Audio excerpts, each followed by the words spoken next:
A Caminho da Luz.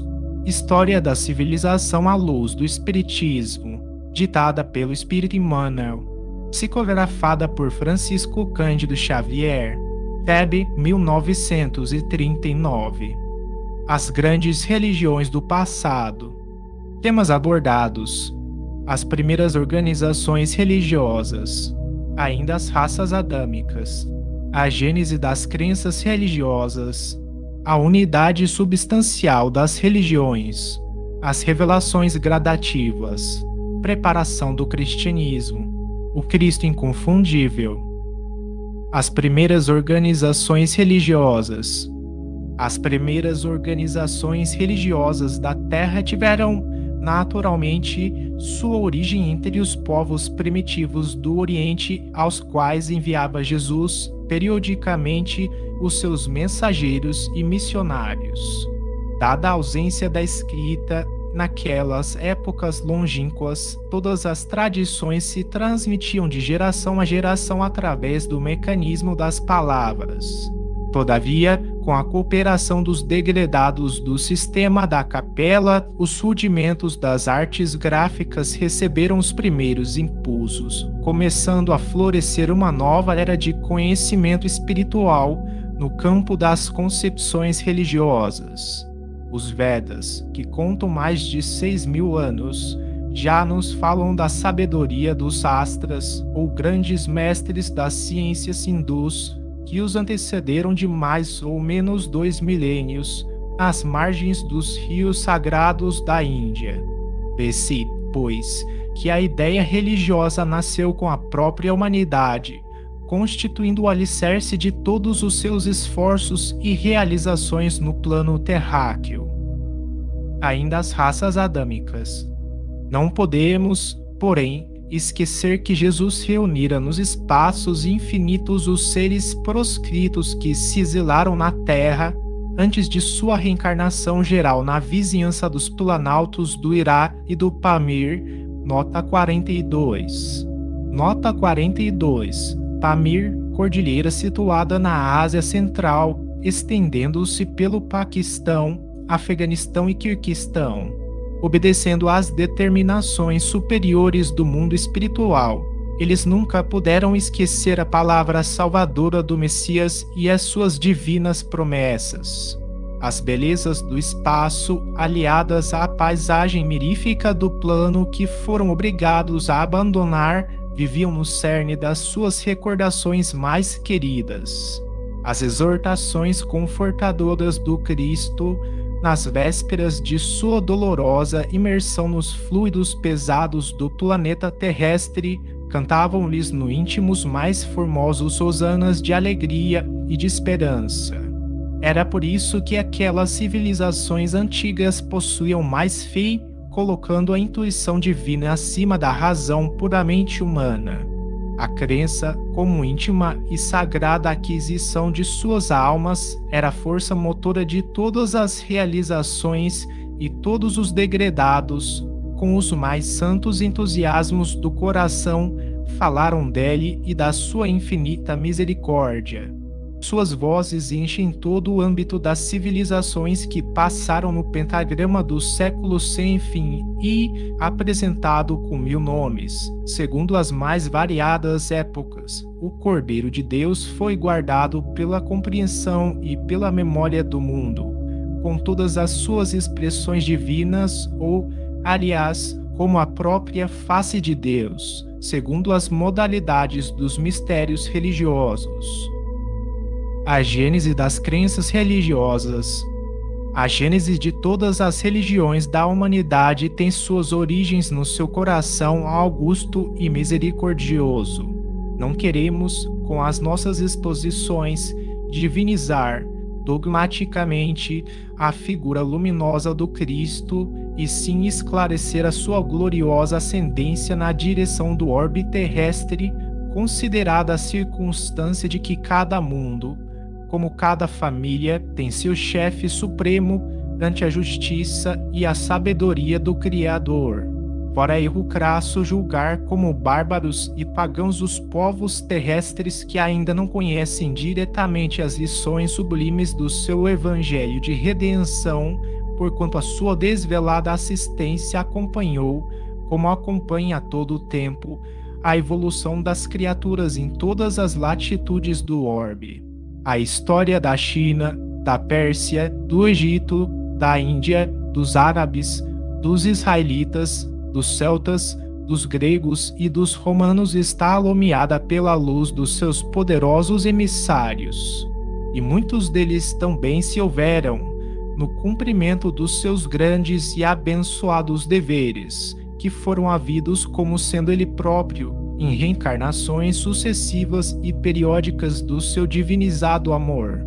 No Manavadharma encontramos a lição do Cristo, na China encontramos Fui, Lao Tse, Confúcio, nas crenças do Tibete está a personalidade de Buda e no Pentateuco encontramos Moisés, no Alcorão vemos Maomé. Cada raça recebeu os seus instrutores, como se fosse ele mesmo, chegando das resplandecências de sua glória divina. Todas elas, conhecendo intuitivamente a palavra das profecias, arquivaram a história dos seus enviados, nos moldes de sua vinda futura, em virtude das lembranças latentes que guardavam no coração acerca da sua palavra nos espaços, tocada de esclarecimento e de amor. A unidade substancial das religiões. A verdade é que todos os livros e tradições religiosas da antiguidade guardam entre si a mais estreita unidade substancial. As revelações evolucionam numa esfera gradativa de conhecimento. Todas se referem ao Deus impersonificável, que é a essência da vida de todo o universo, e no tradicionalismo de todas palpita a visão sublimada do Cristo, esperado em todos os pontos do globo. Os vários povos do mundo traziam de longe as suas concepções e as suas esperanças, sem falarmos das grandes coletividades que floresciam na América do Sul, então quase ligada à China pelas extensões da Lemúria, e da América do Norte, que se ligava à Atlântida.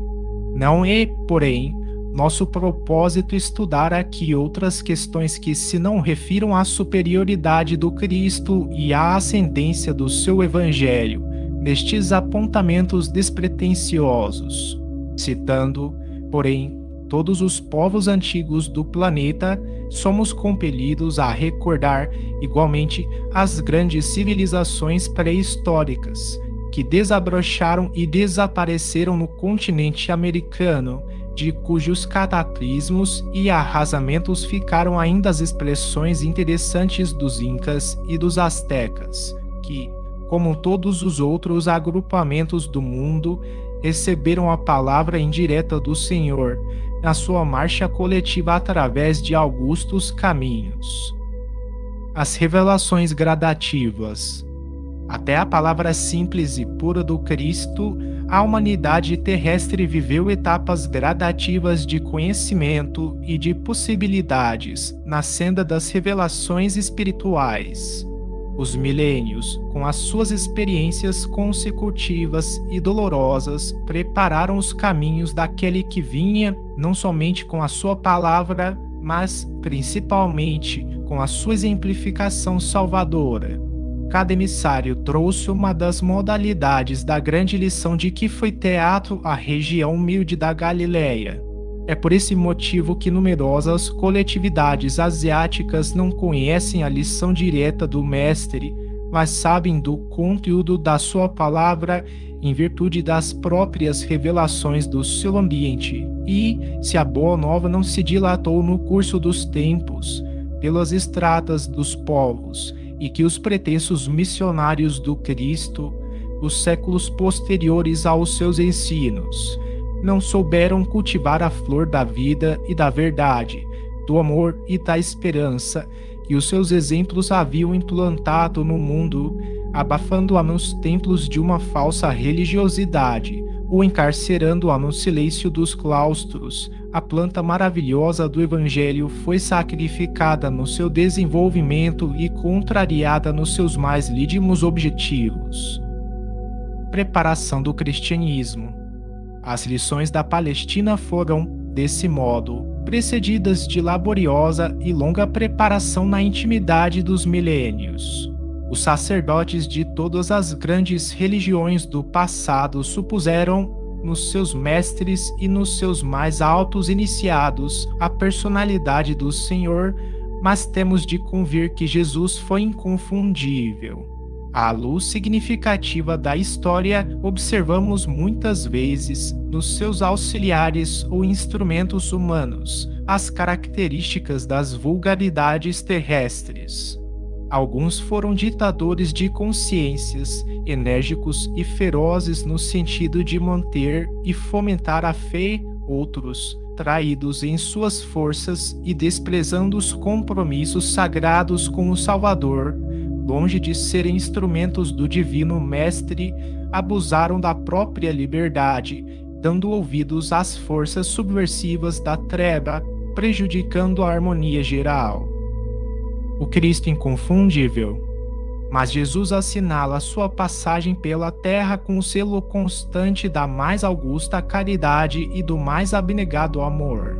Suas parábolas e advertências estão impregnadas do perfume das verdades eternas e gloriosas. A manjedoura e o Calvário são lições maravilhosas, cujas claridades iluminam os caminhos milenários da humanidade inteira e, sobretudo, seus exemplos e atos constituem um roteiro de todas as grandiosas finalidades no aperfeiçoamento da vida terrestre. Com esses elementos, fez uma revolução espiritual que permanece no globo há 2 milênios. Respeitando as leis do mundo, aludindo à efígie de César, ensinou as criaturas humanas a se elevarem para Deus, na dilatada compreensão das mais santas verdades da vida. Remodelou todos os conceitos da vida social, exemplificando a mais pura fraternidade.